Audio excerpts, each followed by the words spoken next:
Hey guys, what's up? It's Ashley. I'm here with Jamie, who is one of my teachers at the Den, where I center and meditate. So she is going to teach us how to meditate at home, and I can't wait to share.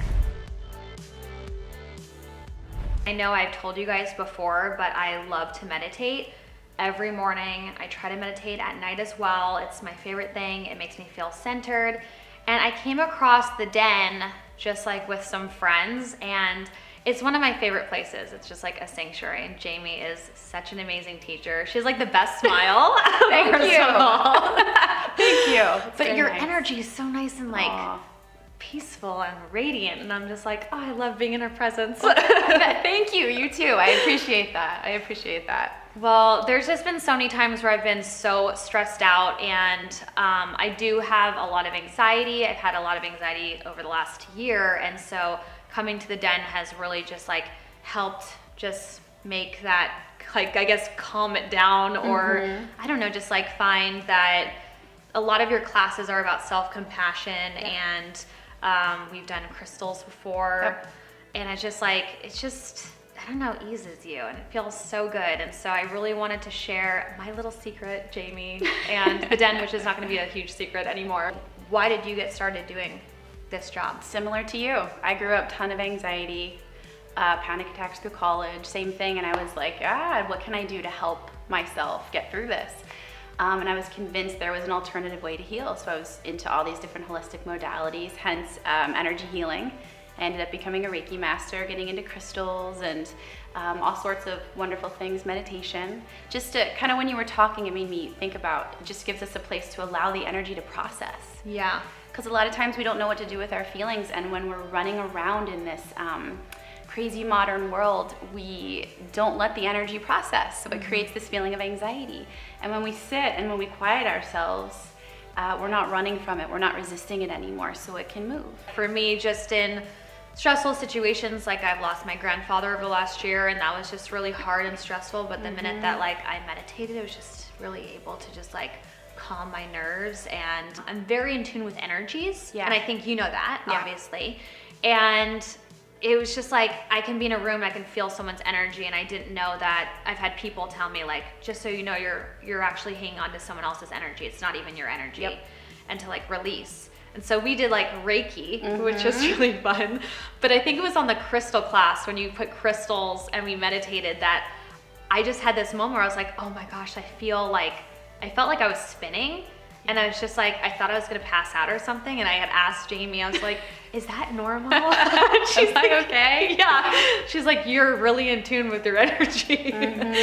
But it just felt so like, I felt like I went to the fourth dimension or something after that class. I was like, called my sister and she was like, are you okay to drive? Because I was like so zenned out. It was amazing. Yeah. Well, Reiki sometimes, so Reiki's energy healing. Yes, tell them, so I obviously No, it's fine. The definition is divine universal life force energy.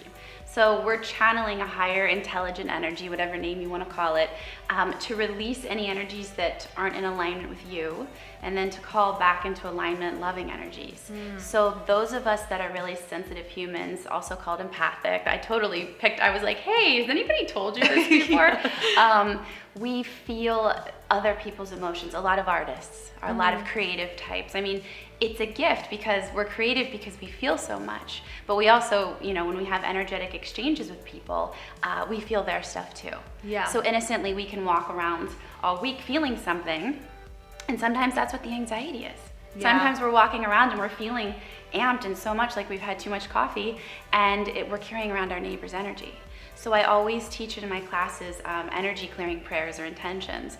I don't know if I did this with you guys, but I clear all energies out of my field that aren't mine, and I call myself back into alignment with my own energies.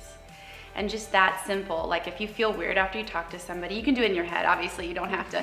One time I had a client literally say, I went into work and I told her, you can have your energy back. And I was like, no, don't do that. If I'm at a business meeting, I'm like, I'm gonna clear my energy from you. Yeah, don't, in the head. So you're just setting amazing. the intention, like, not my stuff, not my story, your stuff. I want to just be in alignment with my stuff. So that simple thing can literally change your day. I just do it. I remember to do it in the morning. You can do it. Think about it when you eat your meals. So breakfast, lunch, and dinner. That's amazing. I get Just rid of anything I might have clear picked that. up that's mine, and I come back into alignment with my own light. Yeah. That's so cool. Yeah.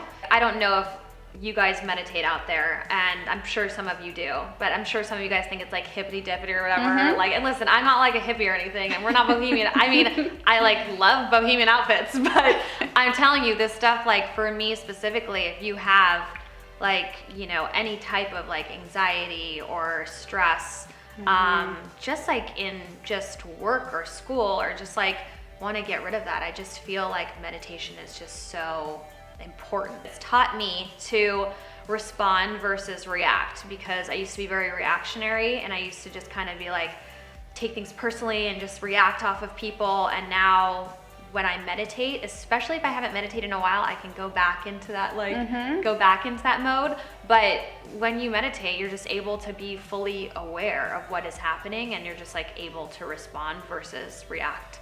Awareness is the key to me to life. It's like, when we're not aware, we're living in the mind, we're living in the ego, and it looks like this big scary world.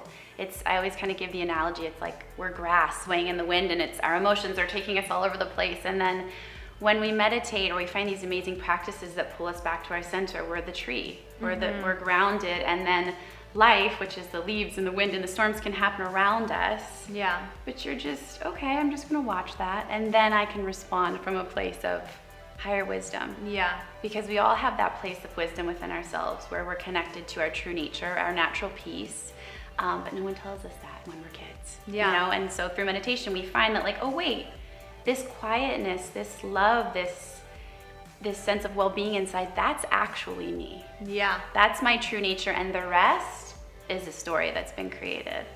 I think self-love is just so important, you know, and I think that it's interesting kind of like the world we live in with social media, and, you know, kind of how like hurtful comments from anybody on social media can like really affect you. And I feel there has to be an outlet for people in school, for people who aren't in school, for people who just deal with that on a regular basis, like who are being bullied or anything. I feel like maybe having an outlet where they're just able to meditate.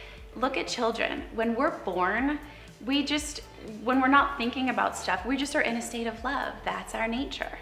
And so then we have a whole bunch of thought compiled on top of that.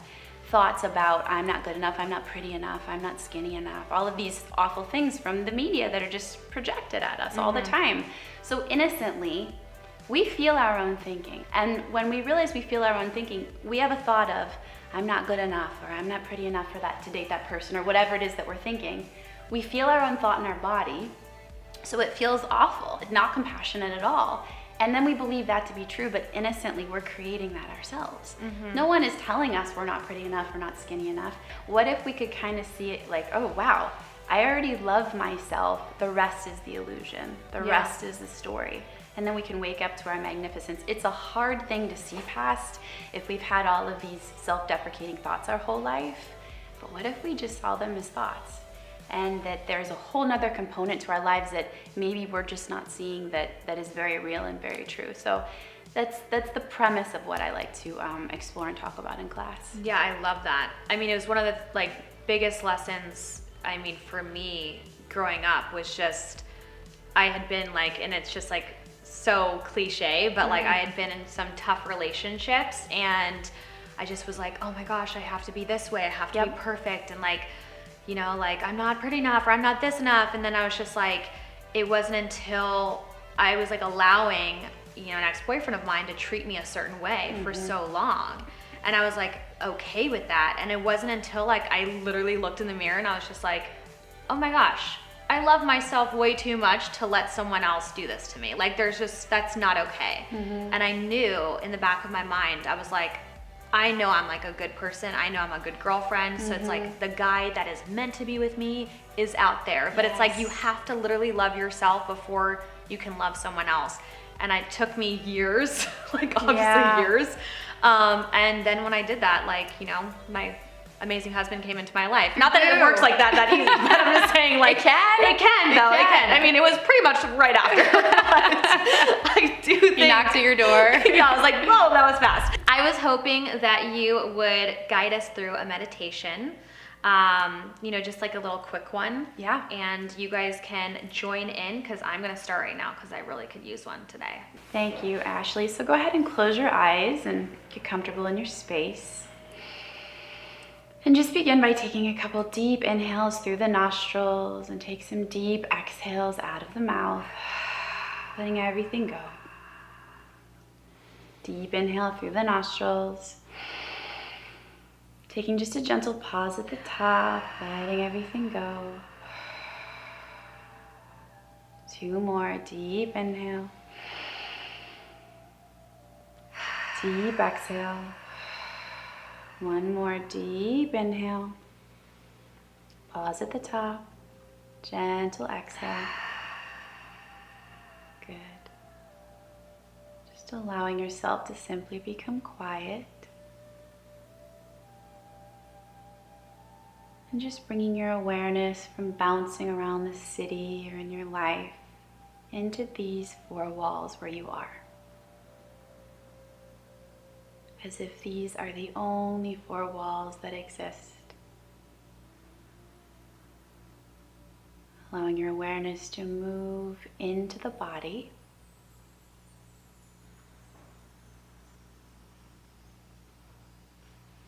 And allowing your awareness now to move into the spaciousness of the mind.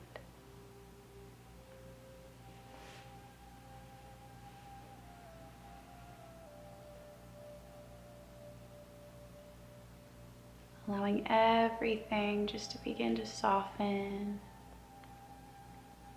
Letting the eyes soften.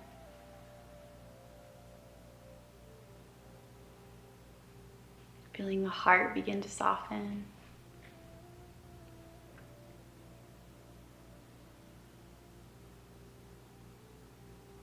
And with this next exhale, allowing your body just to melt just a bit more down into the space below you. Feeling as though the ground is fully holding your body, completely supporting your bones so you can just let go. Give yourself over to this process.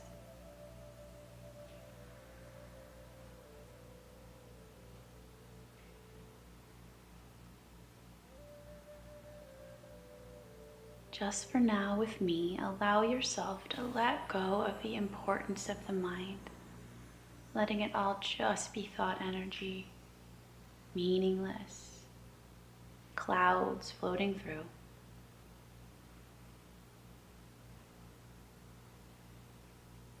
And just because you choose to, you feel yourself leaning away from the mind.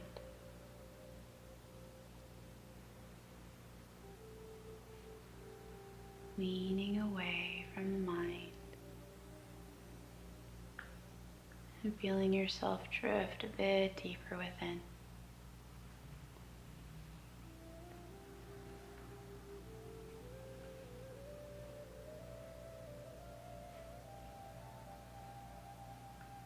Letting go of needing to do anything at all here.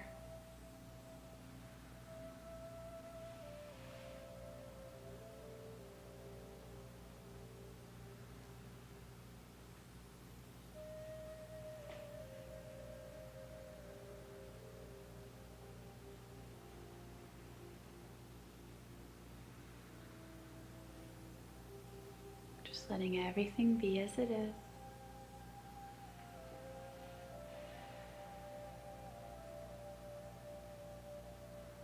Thoughts arise, just lean away. Disengaging. And seeing if you can feel your way to the space before thought. Resting for just a bit with me in this space. Letting yourself float.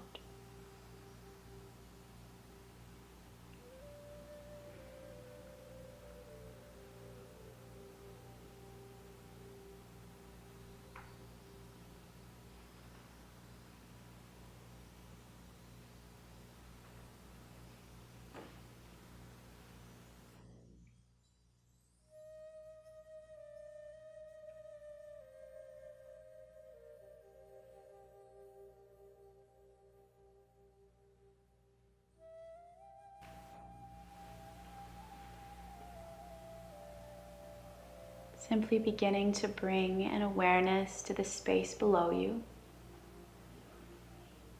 Feeling the connection between the bottom half of your body and the cushion.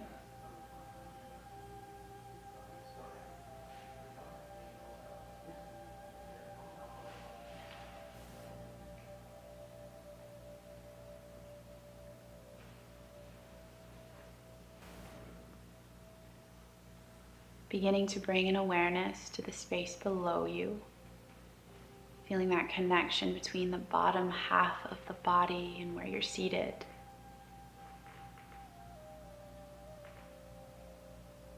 Beginning to become aware of the space that your body occupies.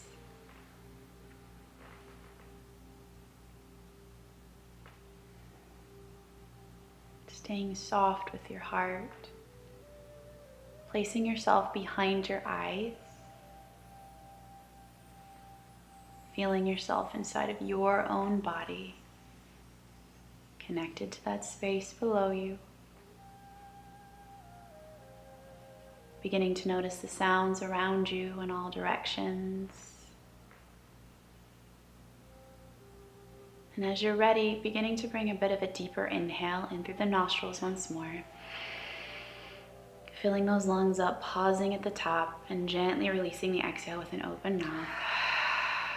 Letting everything go, becoming more aware of your presence here. Deep inhale. Easy exhale. One more, back to the room. Deep inhale. Gentle exhale. Beginning to wiggle those toes and fingers and taking this last moment just to stretch or move any parts of your body that feel like they wish to move. And in your own time, whenever you're ready, you can open your eyes to the room. I feel renewed. All right, guys, I hope you had so much fun. Thank you, Jamie, so much for doing this. This means so much to me. You're welcome. It was such a blast. Well, I hope you guys had so much fun, and if you like this video, give me a thumbs up, comment below on other questions you have about meditation, and subscribe.